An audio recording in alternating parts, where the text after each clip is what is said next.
आज की लेविश और आधुनिक ज़िंदगी जो हम जी रहे हैं, एक बार भी नहीं सोचते कि कितने लोगों ने अपना कितना समय, कितनी बुद्धि और कितनी मेहनत का इस्तेमाल किया होगा कि हमारी ज़िंदगी को आसान करने के लिए।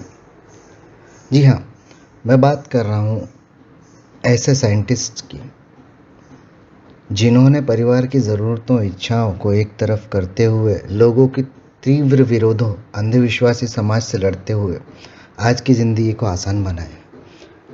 कुछ शतकों पहले जब आग जलाने के लिए कई घंटों तक मेहनत करती थी, आज हम कुछ सेकंड्स में आग जला लेते हैं। शाम 6 साढ़े 6 बजे के बाद की ज़िंदगी अंधारमय थी। हम कुछ काम भी नहीं कर सकते थे। आज तो हम दिन से ज़्यादा रोशनी रातों में कर लेते हैं। पीने का पानी नदियों से लाने के लिए कई घंटे लगते थे, आज 24 घंटे नल में पानी होता है। एक किसी विषय की छोटी सी जानकारी के लिए कितनी पुस्तकें, कितने पोथी और कितने पुराण पढ़ते थे, आज एक क्लिक पर हमारे आंखों के सामने पूरी जानकारी आ जाती है। गर्मी, ठंड, बारिश से बचने के लिए जीवन संघर्षमय था और आज एक स्विच ऑन करते ही सब कुछ बदल जाता है। अनगिनत ऐसे इन्वेंशंस हैं जिनका जिक्र करना समय संगत नहीं है। आज हम बात करते हैं महान साइंटिस्ट में से एक साइंटिस्ट, गणितज्ञ और खगोल शास्त्र, इन तीनों के जनक सर गैलीलियो गैलीली के बारे में। एक मध्यम परिवार में 15 फरवरी 1564 में एक अनोखे बालक का जन्म हुआ। नाम रखा गया गैलीलियो। इटली का एक सुंदर शहर पीसा, जहाँ इनका जन्म हुआ। माता पिता की 6 संतानों में सबसे बड़े थे गैलीलियो। गैलीलियो के पिता एक संगीत के शिक्षक और बहुत ही अच्छे फ्लूट वादक थे। परिवार की आर्थिक स्थिति ठीक नहीं थी। गैलीलियो बहुत अच्छे संगीतकार थे और वो एक डॉक्टर बनना चाहते थे। वह इतने मेधावी छात्र थे कि 1581 में महज 17 साल की उम्र में उन्हें डॉक्टरी के लिए एडमिशन मिल गया। जब यूनिवर्सिटी डॉक्टरी पढ़ने गए तो जब साइंस देखा तो डॉक्टरी की बजाय उनकी रुचि गणित और भौतिकी में बढ़ती चली गई।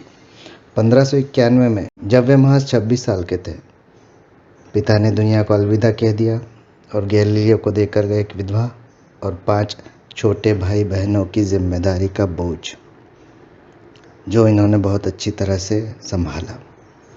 गैलीलियो ने बाद में मेरीना गांबा से विवाह किया।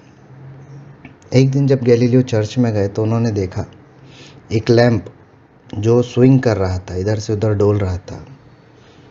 गैलीलियो ने गौर से देखा तो पाया कि लैंप हर बार पहले से कम दूरी तय कर रहा है, परंतु उसमें लगने वाला समय एक जैसा ही लगता है। तो उस समय घड़ियाँ तो थी नहीं, तो उन्होंने हार्ट बीट को, जो नब्स कहते हैं, नब्स के ठोके, उनको ही आधार बनाकर लैंप के दोलन, या जिसे हम स्विंग कहते हैं, उसके समय को मापना शुरू किया। उन्होंने ऑब्जर्व किया कि दोलन बड़ा हो या छोटा, समय एक जैसा ही लगता है। इसी को मूल आधार रखते हुए 100 साल बाद पेंडुलम की रचना भी हुई। दोलन वाली बात वो अपने प्रोफेसर को बताने गए तो प्रोफेसर गैलीलियो पर बहुत भड़के, क्योंकि उनका मानना था कि छोटे दोलन में कम समय और बड़े दोलन को ज़्यादा समय लगता है। 1585 में परेशान होकर गैलीलियो ने पीसा यूनिवर्सिटी ही छोड़ दी और अध्यापक की नौकरी ज्वाइन कर ली, जहां वो अपने प्रयोग स्टार्ट कर सकें या चालू रख सकें। आगे चलकर उन्होंने थर्मोस्कोप बनाने में प्रमुख योगदान दिया। एक छोटी सी पुस्तक द लिटिल बैलेंस प्रकाशित की, जिसमें जल विद्युत संतुलन पर प्रकाश डाला गया था।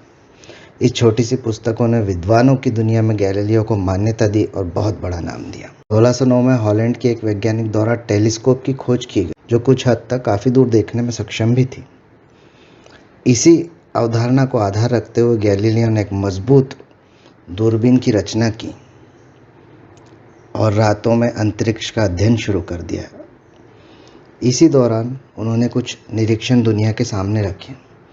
पृथ्वी का चंद्रमा जो उपग्रह है वह समतल नहीं है, उस पर कई विशाल विशाल खड्डे और दरारें हैं। बृहस्पति के 4 उपग्रह गनीमेड, कैलिस्टो, लो और यूरोपा को उन्होंने ढूंढ निकाला। सूर्य पर दिखने वाले काले धब्बों का विस्तृत वर्णन किया। शनि के वलय, जिसे छल्ले भी कहा जाता है, रिंग्स, उसके बारे में विस्तृत जानकारी दी। इन्होंने प्रकाश की गति को नापने का दुस्साहस किया, क्योंकि उस समय जब कैथलिक्स और परंपरावादी कट्टर रूढ़िवादियों का ज़माना था, प्रकाश से छेड़छाड़ करना ठीक नहीं था। इन्होंने प्रकाश की गति को नापने का प्रयत्न किया।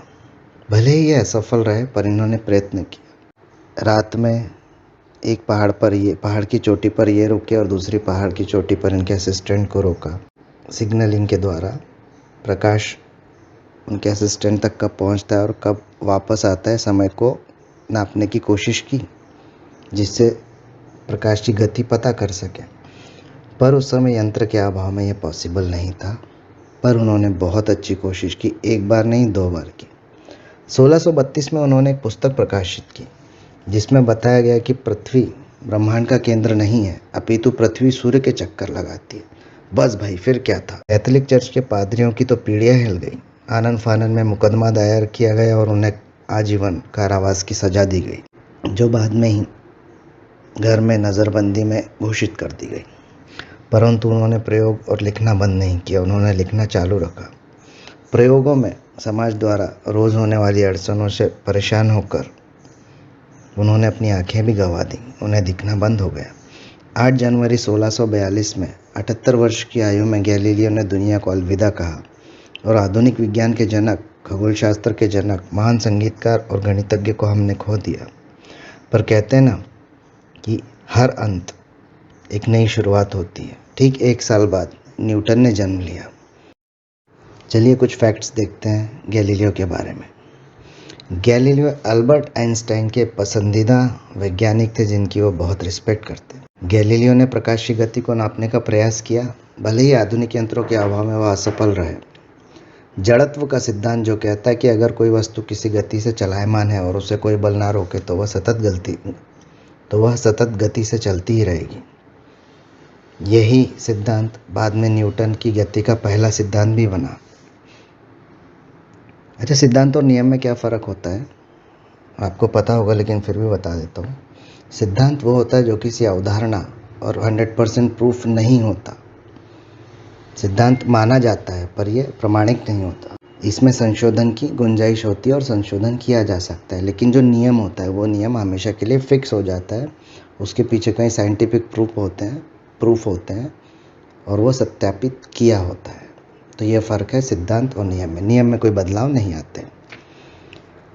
गैलीलियो ने दर्शन शास्त्र का भी गहन अध्ययन किया और वे धार्मिक प्रवृत्ति के भी थे।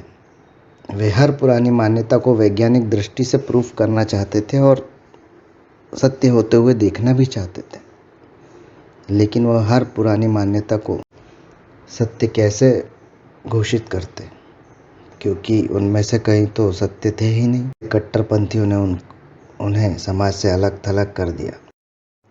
फ्रेंड्स, आपको एपिसोड पसंद आया होगा तो मुझे कमेंट करना और चैनल को सब्सक्राइब करना और वीडियो को शेयर करना, ताकि ज़्यादा से ज़्यादा लोग देख सकें। और मुझे बताना आप किस वैज्ञानिक या किसी महान व्यक्ति के बारे में अगला एपिसोड देखना चाहते हैं। Stay tune, learn and grow every day.